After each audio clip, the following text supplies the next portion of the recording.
Hello.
Hi, this is the captioner.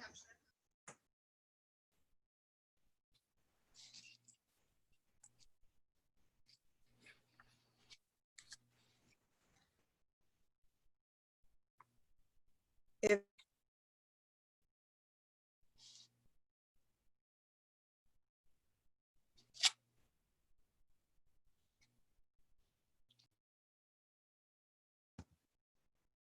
Is there a meeting host who can assign me as captioner?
Good afternoon, everyone, and welcome to our coaching clinic session this afternoon. I'm Steph Wheeler. I'm the head coach of our women's wheelchair basketball team here at the University of Illinois. Thanks for joining us. We have an exciting session planned for you all today. Instead of hearing from Matt and I, we're actually going to hear from Coach Mike Frogley. Just to give a little background on Coach Frogley, he was our head coach here for the men's and women's teams, both teams at some point in time, up until 2013. In 2013, Frog left us in Champaign and went back up to Canada to become the director of the Academy, National Academy for Wheelchair Basketball Canada. So we're really honored to have Frog here today to chat with us about long-term development. And we feel this is a really important topic for us to chat about, especially coming off of our two sessions prior this week with coaching philosophy and our session with planning, with long-term planning, season planning, monthly planning, weekly planning. So I don't want to take up too much time here at the beginning because we have a lot of really great content for you to have. So I'm going to go ahead and toss it over to Frog and take it from here.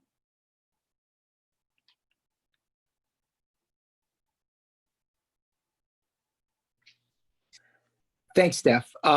First of all, thanks for inviting me.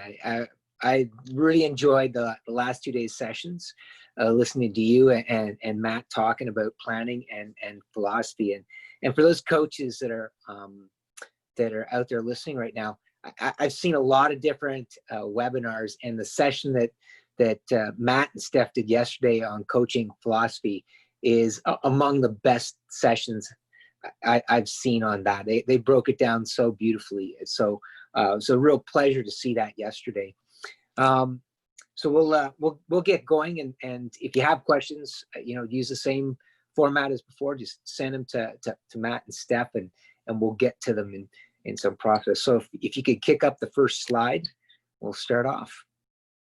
Okay, so what we're going to be talking about is long-term athlete development, and I want to start off by just kind of, so what exactly is a long-term athlete development model? It's really just an outline of the different things we should work on at each stage of an athlete's growth.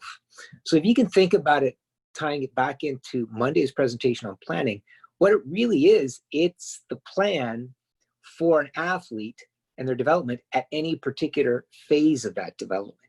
And so really what the model does is it gives you a picture of what skills an athlete should have when they complete or are learning that particular phase.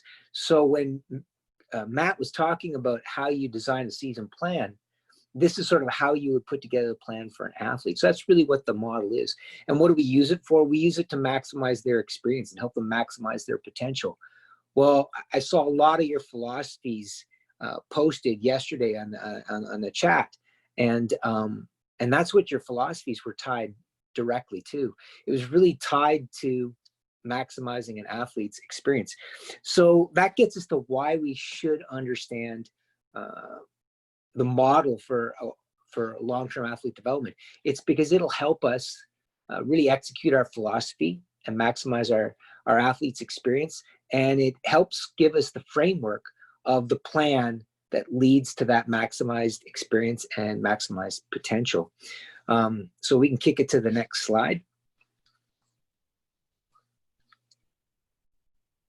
Okay, so this is an example of a long-term athlete development model. This one's sort of based off of what's used in Canada. There are a lot of different models out there.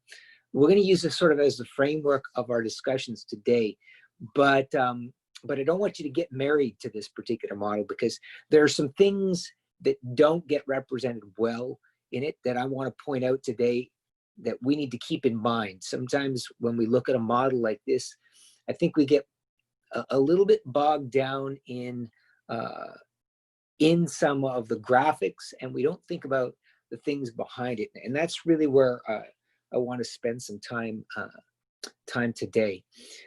So I'm going to just give a brief outline of each of the different areas just to give us a picture of what they look like. but I don't want to get into the minutia of it. If you want to take a look at the minutia, you could go to some of the websites. I'll reference the Canada Sport for Life website, or Wheelchair Basketball Canada's website, and you can look up their LTAD there, their long-term athlete development model there, and get to some of the detail. But I'll just give you a quick overview of each of the areas. So when we look at the very bottom, you'll see it says awareness. What awareness means, that literally means the moment an individual is really learning about a sport. When we think about wheelchair basketball, what that looks like, that looks like a news article. Somebody's watching the news and they see an article about a local wheelchair basketball team, and they learn that wheelchair basketball exists for the first time or exists in their community. So awareness can be as simple as that. It can be somebody who's got a newly acquired injury and they're in rehab, and the PT that they have mentions, hey, have you ever played wheelchair basketball? Those are the moments of awareness when they first start to learn about its existence. First contact is really the first time you get in a chair and try the sport out. A lot of us have done the demonstrations where we go out to a school or someplace in the community, and we have kids hop in chairs and try playing it for the first time. Or you go into a rehab center and you meet with somebody who's newly injured, and you have them hop in a chair. Those are great examples of first contact. It's literally the first moment you get in a chair, try it out a little bit, and decide, do you want to keep doing this, or do you want to do something else? Active start and fundamentals often kind of get merged together. Those are programs where you get a chance to go out and you get to, active start is really, you get to try it out several times. Maybe you go a bunch of times, like for a month, every Sunday for a month, they've got an open gym, and you go out and you hop in a chair and you expand on your first experience, but you're not really learning lots of skills yet. There's not a lot of structure. It's just enough. You're getting just enough instruction to start it out playing a bit. Fundamentals are where you really start to break down the skills, and you start to learn some specific skills. In fundamentals, you start to learn how to push, your pushing mechanics. You start to learn how to generate power and control force for a shot. You learn how to basic movements and basic dribbling, a little bit of passing, and some initial concepts around offense and defense. Learn to train. That's where we start to get into more detail, and we give some wheelchair basketball specific skill instruction. This is where you would start to teach picking, for example. In fundamentals, you just want them moving on the court. In learn to train, that's where you begin to teach some wheelchair basketball specific movements like picking. I think you saw some instruction on 2-on-2 defense, so it would be some 2-on-2 switching, for example, will be taught at this time. Now, here's where we start to split into some different areas. On the sort of the right center, you'll see a part that says Active for Life. Active for Life, it's the area where people go and they just play pickup. This is an unstructured area. It's where you might have individuals get together on an outdoor court and they're just shooting around. You're not even really playing a game that has a score in it at this particular point in time. Then you'll see next to that on the left, you'll see Competitive for Life or Competitive Recreation. That's where you start to have the leagues. If you're in the NWBA in the US, that's where the NWBA fits. It fits in Competitive for Life, whether it's Division III, Division II, or Division I. The juniors are also in that area as well. Now we slide over and you'll see a triangle. It has a train to train, train to compete, and train to learn to win, and train to win. A lot of times those get broken down into just 3 categories now: train to compete, and then train to win. That triangle is the competitive triangle. That's where winning takes on a greater priority, and that's where you start to see. That's where you start to see athletes choosing to follow a competitive model and maximize their potential for the purpose of say, moving on to the Paralympics. Different than athletes that are participatory and want to go out and are playing for volume of time, if you will. And train to train, that's usually where we start to see athletes. If we're looking at age, we're usually seeing athletes in around that 12 to 16 window. And it's usually divided into two sections. We divide it into two sections because that's also where puberty happens. And so we do some things differently post-puberty than we do pre-puberty from a training perspective. Train to compete. Those are our athletes that are in our junior national programs. Those are collegiate level athletes. And they're really learning how to maximize their potential and individualize their training a lot more. And then the last one, learn to win or train to win, as it's globally called now. Those are national programs. Those are winning is a major outcome that we want as part of our experience. So that gives you a quick overview of the different parts of an athlete development model. And it's important for us to understand all of those different parts because we need to see where we fit in that.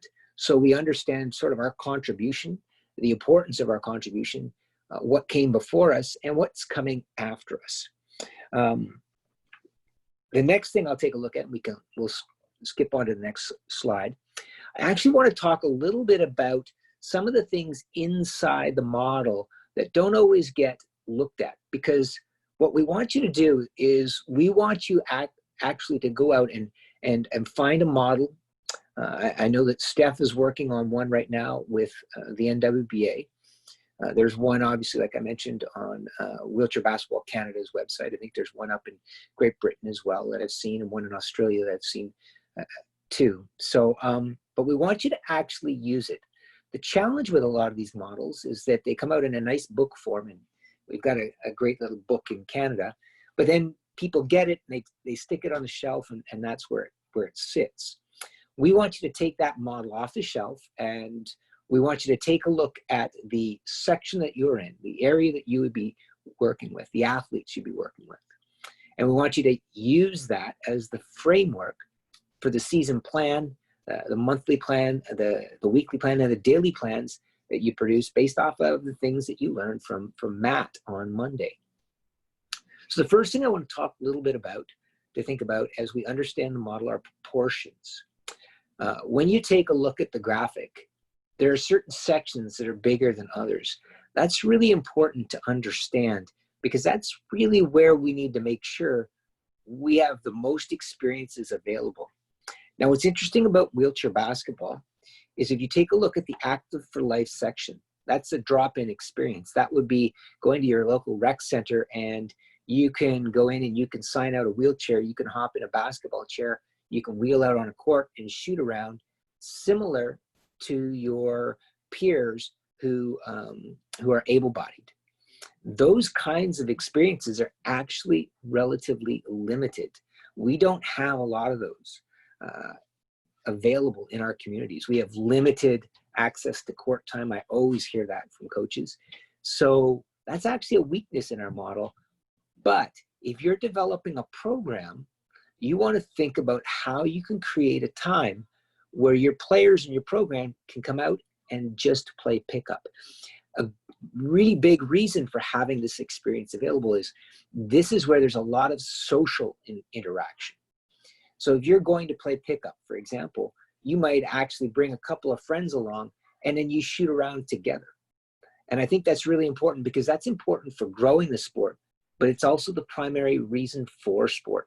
It's social. So we have to make sure we create an experience that has social options. So think about that size and how big that is. Second thing we're going to take a look at is foundation. I had a great opportunity. I was in Australia back in January before everything shut down, and I got a chance to see a club program up there in the Suncoast Spinners.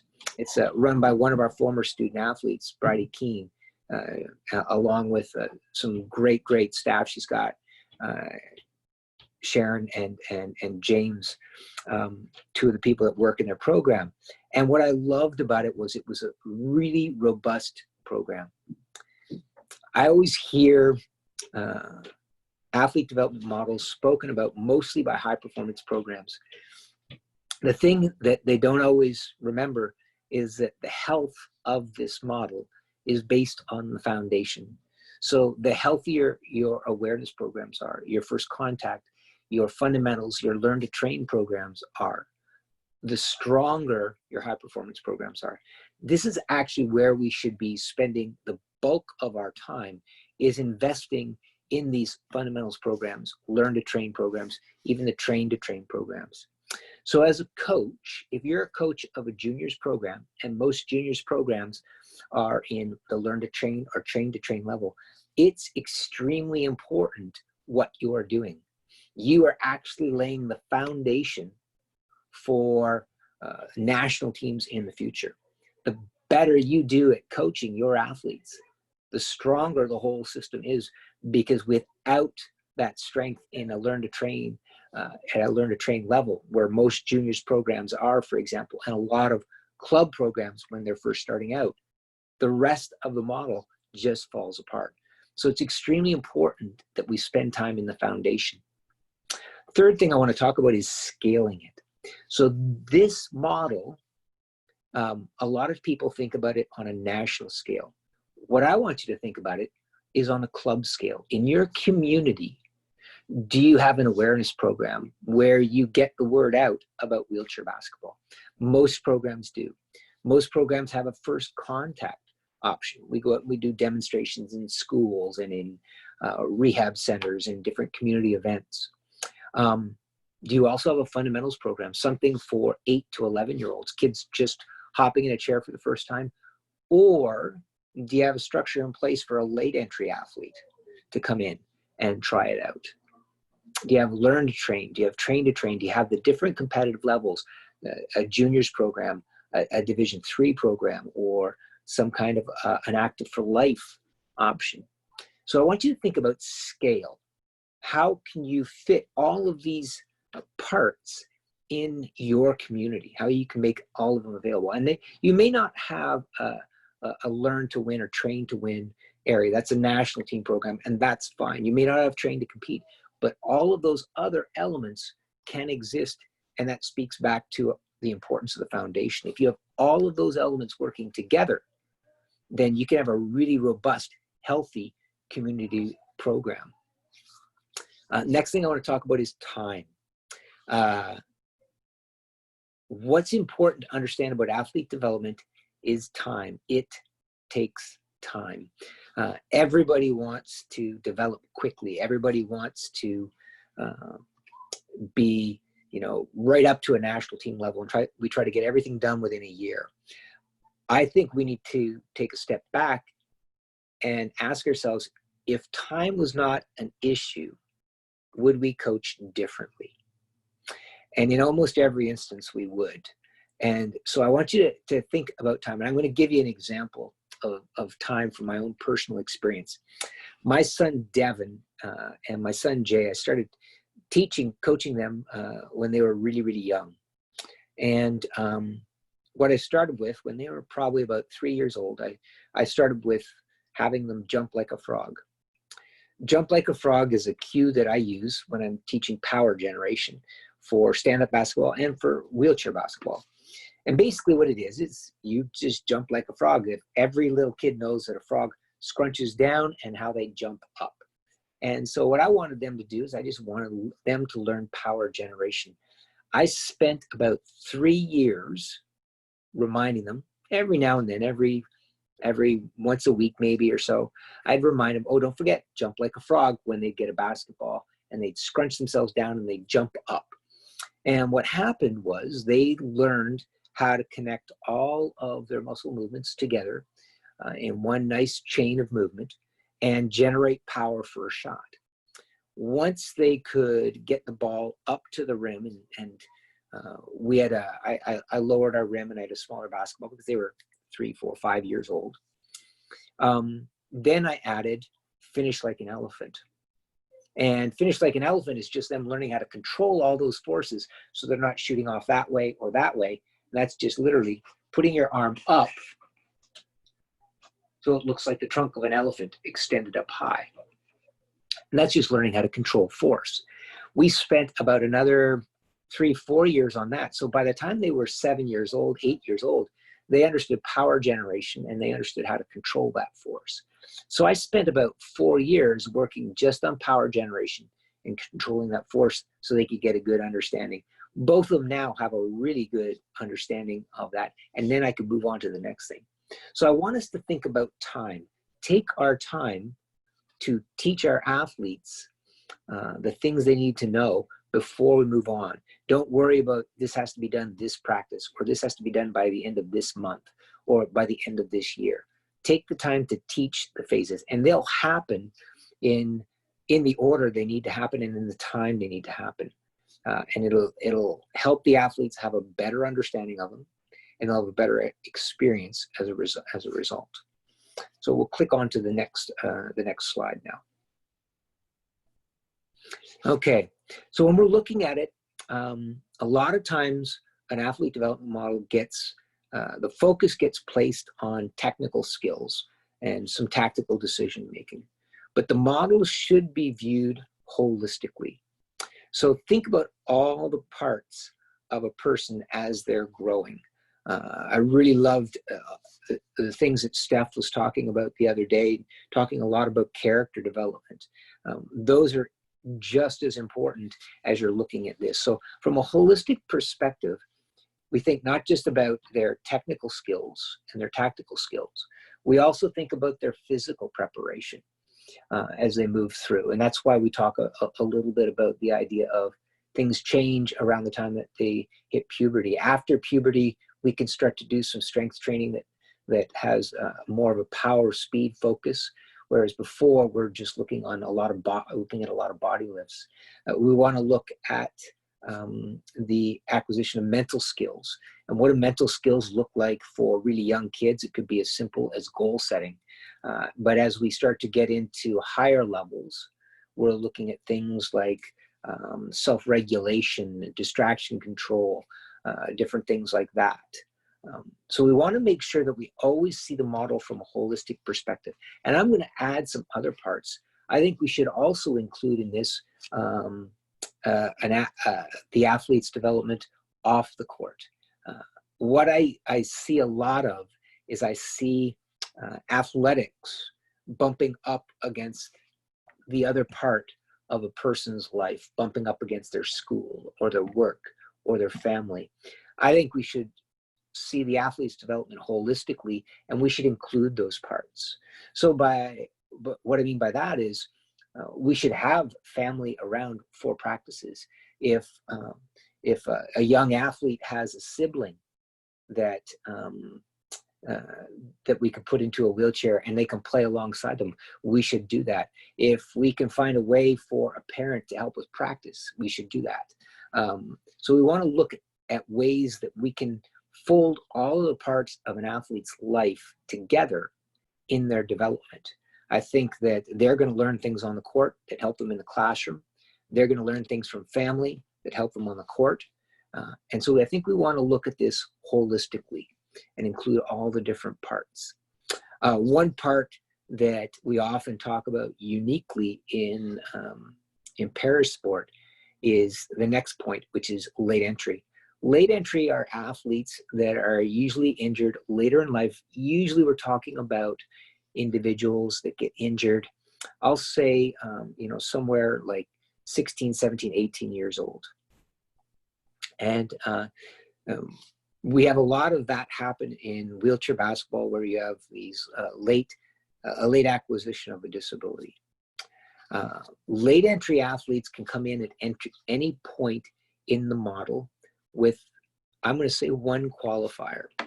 So they can come in at the fundamental level, they can come in at the learn to train level, train to train level. They're going to have different types of sport experiences prior to getting a disability. And that's going to put them at multiple levels within the model at one time. We have to allow for that. We might have to teach them how to push a wheelchair at the fundamental level, but it might be a former college stand-up player and they've got great shooting skills. So we can skip right to, a train to win level of instruction, teaching them different types of shots because they can shoot well already. Steph's been coaching a young lady, Katie Dandino, that was very much like that. She just had to really be taught how to push because she had a great shot to begin with. The one thing I would say about late entry athletes, we have a tendency sometimes of mistakenly rushing them along and having them enter at a national team level. I think it's really important that if you have a late entry athlete, you take the time to teach them all of the fundamental skills properly, particularly the ones that are wheelchair basketball specific, before you move them up. I was talking the other day with Steph, and we were talking about some of the programs in the US for vets that had been injured in combat. And they were all like late entry athletes. They got pushed up in the model into a train to win level really early on. And that they missed a lot of those steps of development. And I think they were probably mistakenly sold on an idea that they would all go to the Paralympics. And you've got to go through all the phases of development. You can't skip a phase and expect to get to a higher level. Development's not neat and tidy. So I started to touch on this with the late entry athletes, how they could be in multiple stages at one time. That's the reality for almost every athlete. You're going to see athletes that you coach. They might be at the fundamental level in one skill, learn to train in another skill, train to train in another skill. It never happens neat and tidy. So you're going to be prepared. You've got to be prepared to be aware of the different stages so that you can meet your athlete where they are.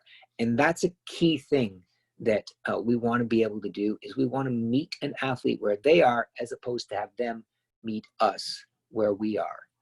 Great coaches do that. They take a look at what their athlete needs and they make those adjustments. They adjust their instruction to maximize the potential of the athlete where they are. The last thing I'll touch on is readiness. This is where I use the model the most. What it tells me is, as I look at each stage, it tells me what the level of readiness of an athlete is. What's the next thing they're ready to learn based off of what they know. So I work a lot with our athletes that are at our national academy. They're usually just out of high school. It's just before they've met the national team. I know what their skill instruction has been at their provincial level. So when they come in, I can adjust their training. I know what they're ready to learn from me on an individual basis and then broadly on a team basis. And that's what this overall model does, is it tells you what the athletes have learned before they came into your program, or what they should have learned before they came into your program. That helps you with your instruction. That helps you tell you what they are ready to learn.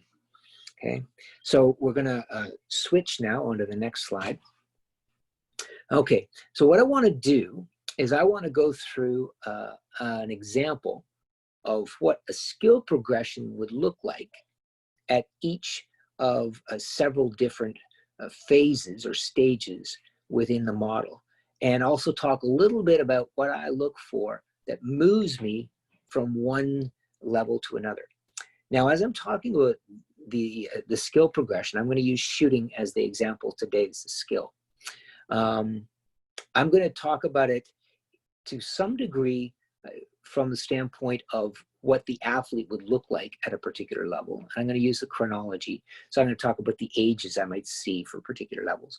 But this can also be compressed for a late entry athlete. So we want to see both things alongside each other. Okay. So I'm going to start off with power generation. That's the first thing I want to teach an athlete. And this would start at the fundamental level. I was coaching a junior wheelchair basketball program this past year. And I started off, the kids in the program were 8 to 11 years old when we initially started out. They're getting into a wheelchair for the first time. They'd never played before. So they had no idea how they were going to get the ball to the rim. So the first thing I wanted to teach them was power generation. Just get the ball up to the rim. If it went in, great, but they got to be able to get it there first before we could start talking about actually putting it in the hoop. So the concept I introduced was jump like a frog. And I'm gonna have Maddie kind of show my chair here a second. I'm gonna back up a little bit. And so what jump like a frog looks like, it's literally how you use your whole body to try to shoot. So jumping like a frog is trying to jump out of your wheelchair. That's using your legs if you've got leg function. If you have back extension, that's extending your back. And if you don't, it's also loading your arms. So like a frog does, scrunches itself down and extends up. So jump like a frog is the first thing. And all we do is, when I was working with the kids, that's what I want them to do. We use that cue every day in practice, and use any other cues. So we use this with 8 to 11-year-olds to get them to understand how to use all the muscles in their body to generate the power they needed to get the ball up to the rim. Once they could get the ball up to the rim, that's when we could move on to the next cue, power control and alignment. For that one, the reference, the cue I used was finish like an elephant. And as I mentioned before, all finish like an elephant is, and we'll click back to my camera here. All finish like an elephant is just have your arm finish high, just like an elephant's trunk, shooting water out of it. Okay. So we worked on those two things, and literally those are the only things we worked on with that group of kids, 8 to 11 years old, for a year. I wanted to make sure, one, they could get the ball up to the rim. Once they could do that, then we worked on controlling that.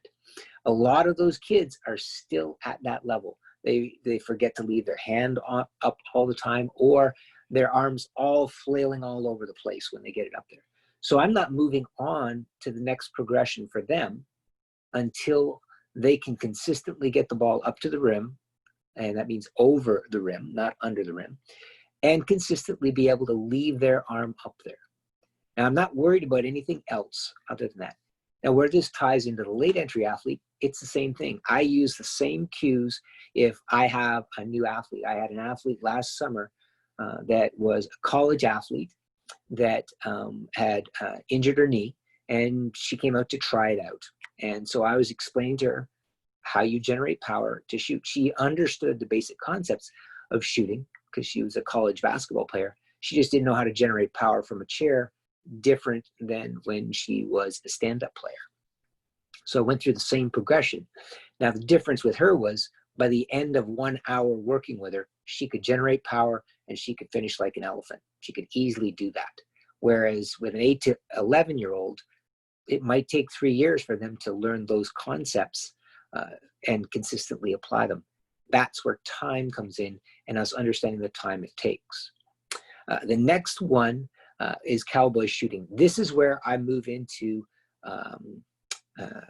our learn to train level. My cue to move into cowboy shooting is I see the athlete consistently be able to get the ball up onto the rim, above the rim, and consistently control their hand, their finish like an elephant. So they're beginning to get the basic concepts. Now, the reason why I use shoot like cowboy shooting, and I'll demonstrate it here in a second, is I want to introduce all of the concepts, all the parts of a shot without getting overly technical. I don't want an athlete to be thinking about this angle and that arc of trajectory and all these different the minutia that can happen. I think we overcoach shooting too much. So I want to introduce it in a really fun, simple way if I'm going to teach it to a kid that's, say, 12 to 14 years old. Okay, so Maddie, I'll have you cue up my camera again. So if I shoot like a cowboy, what I'm going to do is I'm going to start facing. I'm going to dangle my hands at the side. I'm going to draw like an old gunfighter in the Old West. And while I draw, I'm going to turn my chair. So this gets my alignment. I'm going to take my thumb, put it on my eyebrow, spread my fingers, palm forward, cock my wrist, bring my guide hand up, jump like a frog, finish like an elephant. So now I've added some alignment pieces and some of the basic mechanical movements of a shot without making it technically complex. And I've connected it to what they already know: jump like a frog, finish like an elephant. So now I've connected what my 8 to 11-year-olds know. They've become 12 to 14-year-olds, and I've added in cowboy shooting. And now I'm giving them the core principles of a shot, starting to refine it.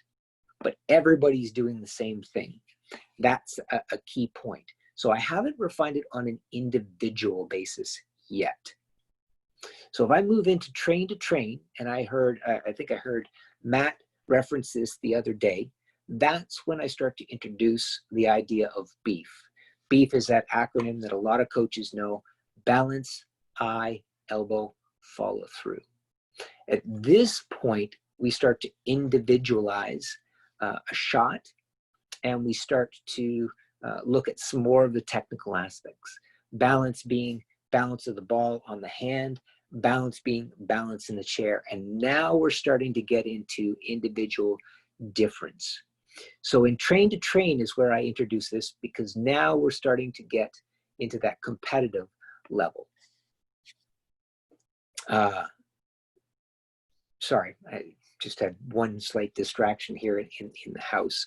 So now we're starting to get into that competitive level. Now is when you start to see athletes want to train for the purpose of winning. They're making a competitive decision. They're trying to maximize their potential. And so it becomes more individualized. So that's why I add BEEF in. One of the cues I use to move from cowboy shooting to BEEF is that competitive piece, but you also get more questions.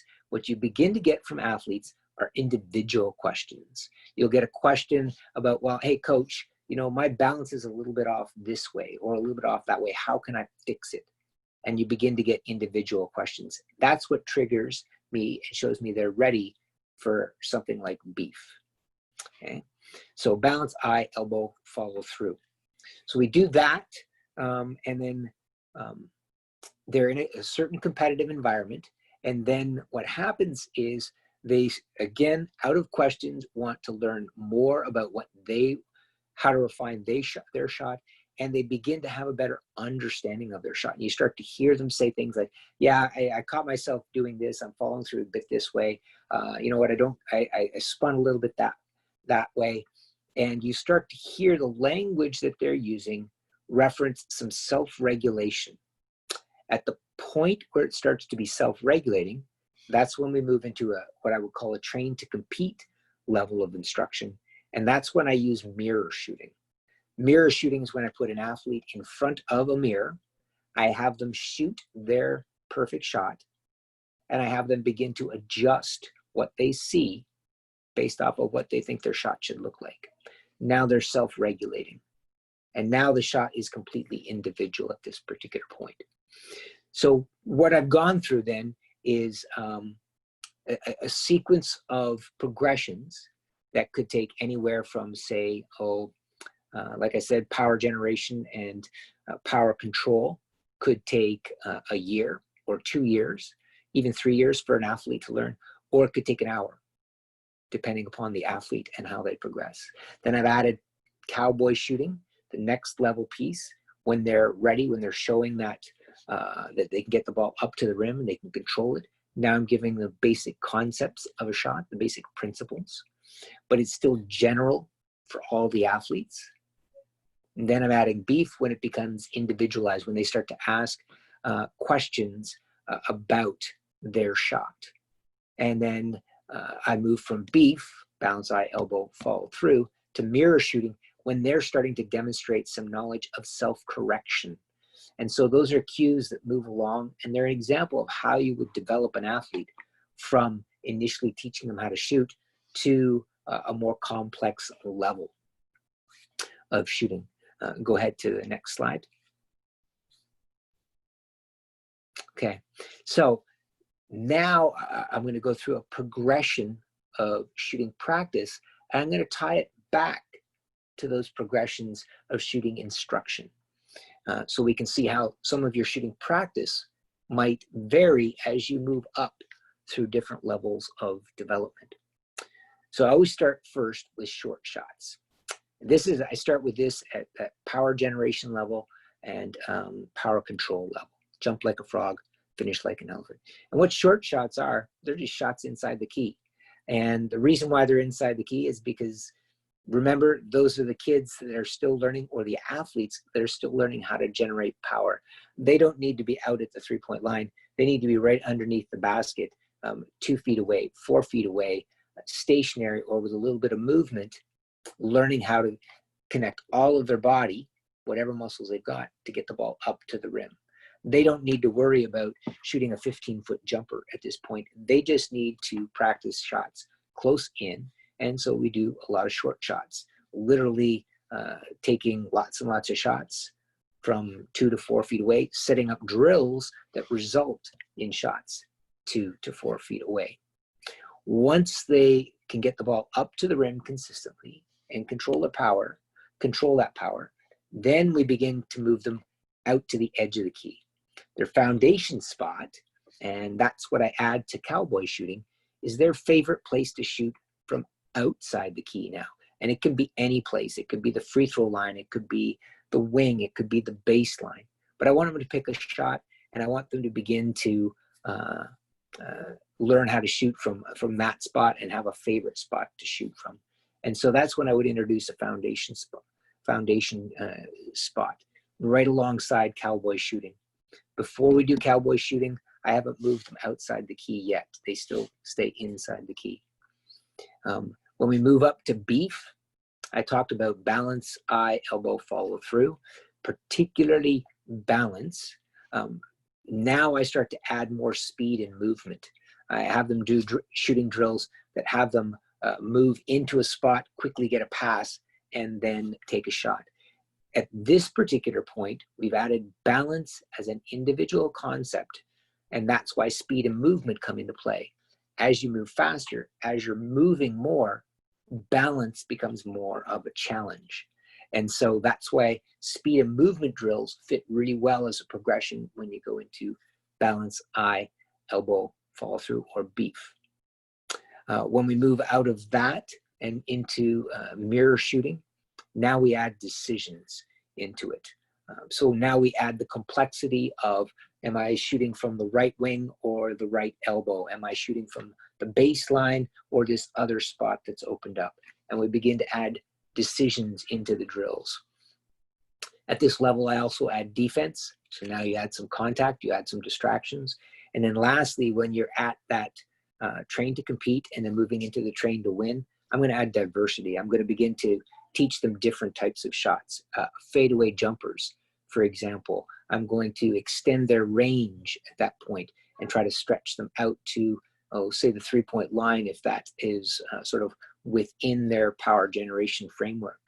I'm going to have them shoot more jumpers and shots with their non-dominant hand outside the key. Early on, I want them to do shots right and left-handed inside the key. I don't add their left hand outside the key until we get to that train to compete, train to win level. So now we've taken how we would design our shooting practice, and we've put it alongside our shooting instruction progression. And we fit all of that into the athlete development model as you move all the way up, and talked about the level of readiness. And again, going back to two things. One, level of readiness. I don't move out of power generation and power control until they're ready to go to cowboy shooting. I don't move out of cowboy shooting until I hear the questions about an individual shot, about some things around their shot. I don't move out of beef until I hear them start to self-correct or have questions or or dialogue about self-correction, and then I move them into mirror shooting. And all the way along, I take the time I need in each of the different areas. If it takes 3 years, we'll use 3 years. If it takes 3 hours, I'll use 3 hours. So that covers a lot of different things about an athlete development model. The key things I really want you to take out of this is tying it back into what Steph and Matt were talking about the other day. Your athlete development model gives you a framework for the plan that you'd be putting together for your athletes as you develop that season plan, monthly plan, weekly plan, and daily practice plan. And it's all tied into the reason why we have this plan, why we have this model, is because we want to maximize the athlete's experience and maximize the development of their potential. It's directly tied back to why so many of us coach. And so the model and the content here that we've talked about today fits really, really well with the things that you've already talked about with Steph and Matt the previous 2 days. So on that note, I will kick it back to Matt and Steph. And yeah, if there are any questions, I'm happy to answer them. Awesome. Thanks, Frog. That was great. Really great theoretical knowledge and then the practical application of that. So thank you for sharing. We do have some questions. We have about 14 minutes to kind of talk through some questions. A couple of them are similar, so I'm going to kind of condense 2 or 3 of the questions into one. So a couple of them revolve around for a juniors program who would be possibly on the learn to train or train to train areas. Both their kids and their parents want to win. How do you manage expectations for both of these populations when you're doing things that are not focused on winning? So it's so funny because, so I talked about that holistic perspective. And I think one of the things you want to do when you sit down with your group at the beginning of the year, and then juniors are a club, this is why I think it's important to have parents sit down at the beginning of the year as you share what your plans are. You want them to be part of it, and you want them to understand things like an athlete development model, and so they can understand where their son or their daughter is at that particular point in time. What's so interesting is when you look at the lower levels, the beginning levels, I'll call it, of an athlete development model. The primary things when you ask kids, why they play a sport when they're at the fundamental level or the learn to train level, the first one that comes up is it's usually social because they like being around their friends, and the second one's fun.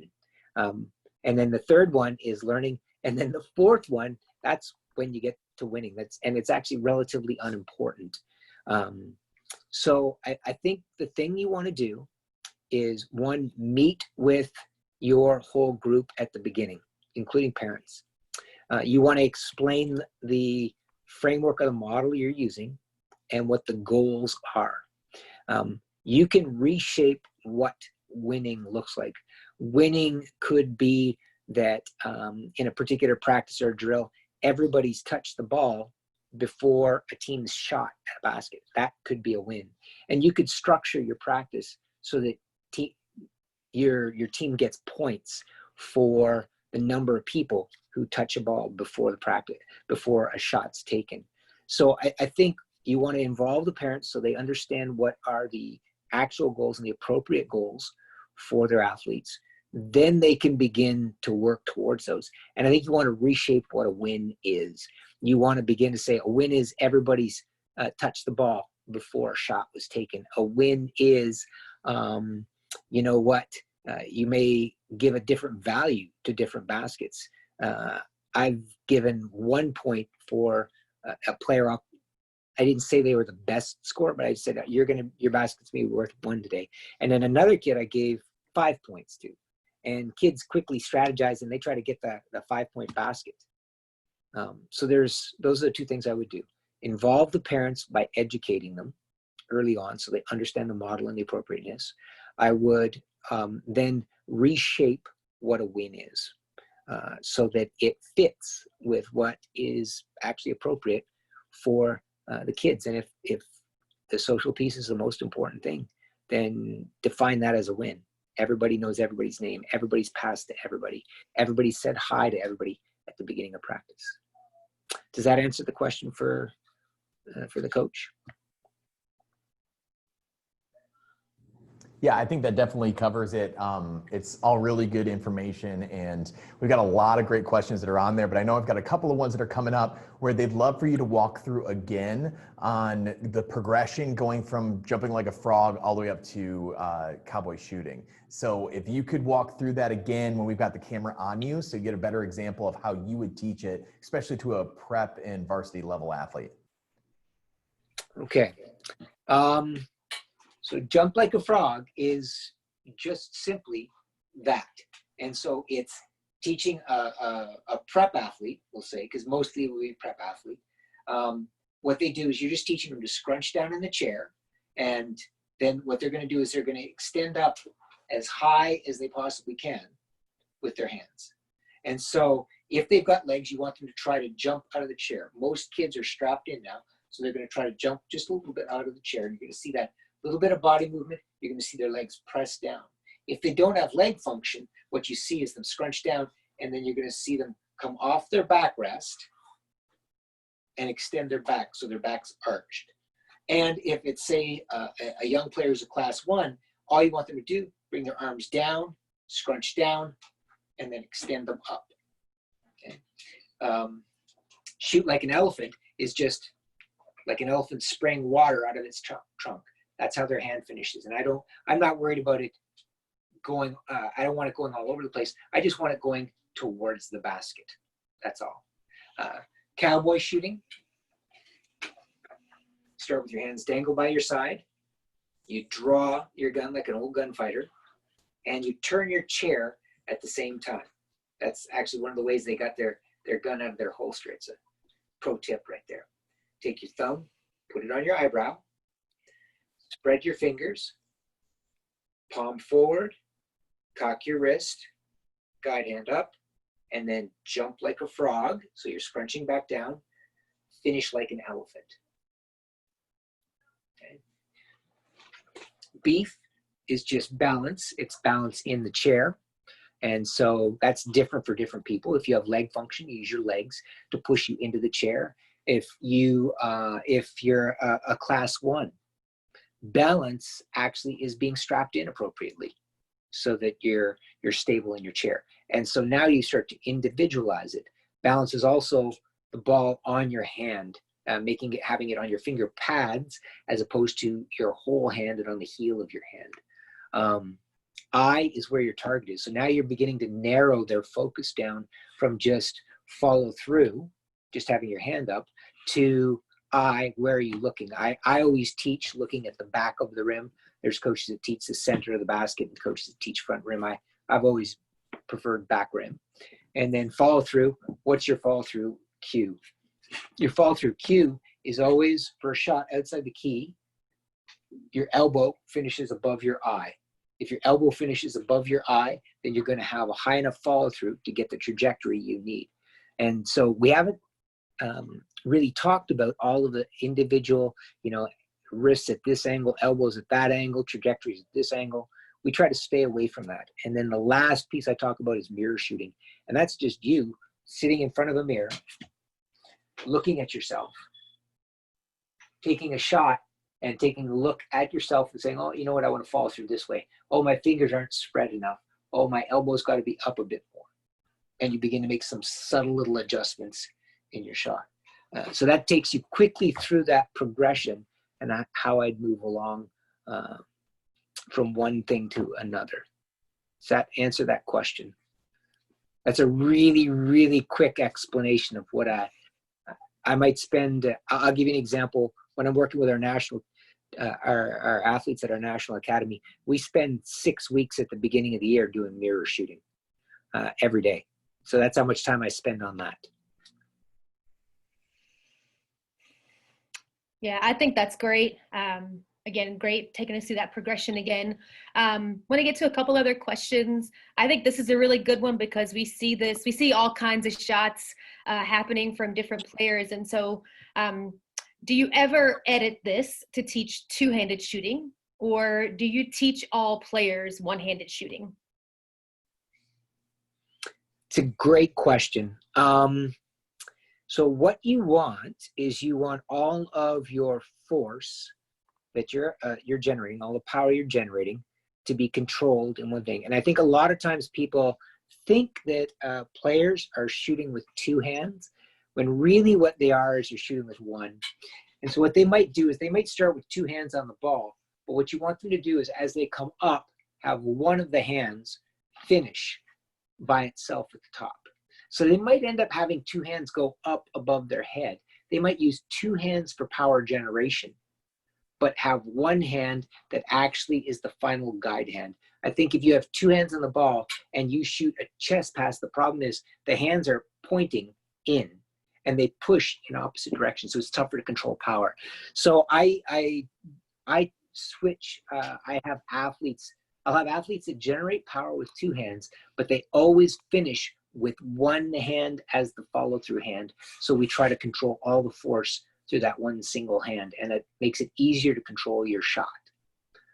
So I'd stay away from two-handed shooting. I've seen some really good athletes internationally who shoot two-handed, and they've been really successful.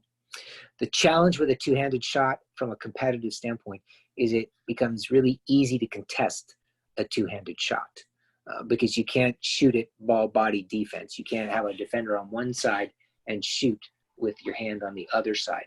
You're always allowing a defender to contest it. So you could probably get away with it at a recreational level, but it's increasingly difficult to do if you're going to move up to a competitive level in wheelchair basketball. And I can't think of an athlete that I've had in all my years that I've taught a two-handed shot to. Awesome. I think we've got one more question. This one was a really interesting one that came up. Is if you were coaching an athlete that shows all the skills and athletic ability that they should be at their level, but sometimes will get bored or feels like they can't be challenged by the teammates they've been working with, how would you go about working with that athlete? Well, this is where we really want to meet the athlete where they are. So what you've got to do is you've got to figure out how do you, creatively challenge that athlete. And I've seen all different kinds of things. So I'll give you an example. I was at camp one time, and it's too bad she's not on there. It was a camp up in Newfoundland, and they had one of our national team athletes was at the camp, but the kids that were at the camp, the vast majority of the players in the program were players that were really young. They were fundamentals level players. And what I told him is that, okay, so today you are only allowed to shoot left-handed shots. He was a right-handed player. So I made him shoot left-handed shots all through the day in every single drill. Every time I saw him start to go right in, I'd check him and I'd have him shoot left-handed. And it was challenging for him. I've had other athletes that I wanted them to work on. I knew they could score a lot in a particular scrimmage. And I said, okay, so today you're not allowed to score. You're going to have to generate, scoring opportunities by passing to your teammates. Now, I'm not going to tell your team anybody else, so that way your threat to score is still there. But I'll come up with a creative way of challenging that athlete. And there's always ways that you can do it. If you're doing a dribbling drill, you might have one group of young athletes that are dribbling with one ball, but then you give this other athlete two basketballs to dribble. You might have one group of athletes dribbling with one ball, and your more advanced athlete, what you're doing is you're having them dribble a ball, and then you're throwing a tennis ball at them, and they've got to catch a tennis ball with their other hand while you're dribbling. So you find creative ways that you can challenge them so that they do feel like they're growing, and that sort of way. And then the other thing I would say, and I heard Steph mention this, I think the other day, station work. At the beginning of practice, particularly with club teams where you might have variance in when people arrive. You can do stations. You could have a shooting station, a ball handling station, and a passing station. And that's a great way to vary the individual instruction to meet the athletes where they are initially, where you might have some athletes that are just learning how to bounce a ball, other athletes that are learning bounce spins and bounce stops. So I think that's a way that you can really try to individualize it, meet the athlete where they are, be creative, and come up with a structure that allows that individualized instruction. Awesome.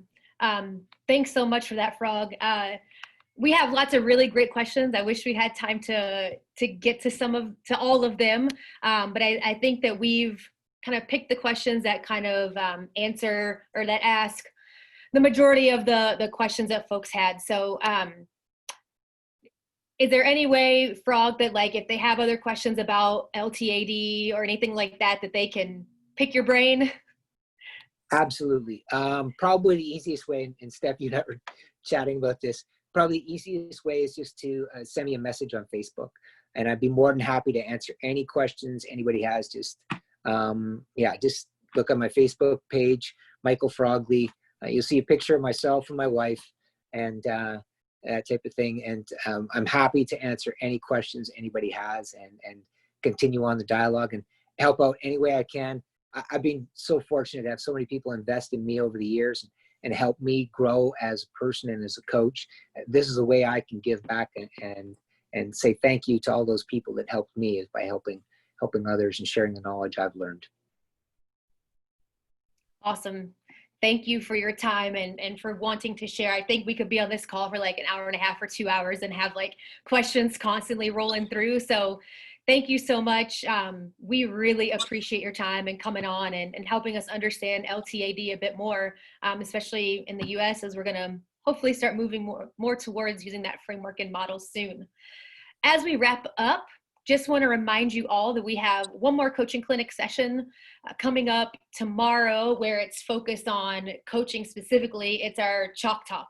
So what we encourage you to do, what we really want this to be, is more of an interactive experience and conversation. So if you have questions about really anything technical, tactical related that you want to chat about, please come prepared with those, and Coach Bushy and I will be prepared to do our best to answer your questions from a principle-based standpoint to help you out as much as possible. So come prepared with some questions. We're going to have some good interactive dialogue there. Also want to talk to you about Friday a little bit for our coaching clinic session. That's technically going to be a Q&A with some student athletes who have been through our program here at the University of Illinois. So we're going to have Steve Serio, Gail Gang, Helen Freeman, and Ryan Neiswinder join us as panelists for that call. We really encourage you to attend that one as well, particularly since a lot of us didn't get out to junior nationals this year, and because usually that's where we can have great interaction between a lot of our athletes and the junior athletes. So we're really excited that they're able to join us on a call as well, and they're going to have some questions that they answer, and then obviously we'll be happy to take Q&A. So that's Friday at 1 p.m. Central as well. So really encourage you to tune in for that. And with that, we're going to wrap this session up. Again, thank you all for tuning in, and we'll see you all tomorrow.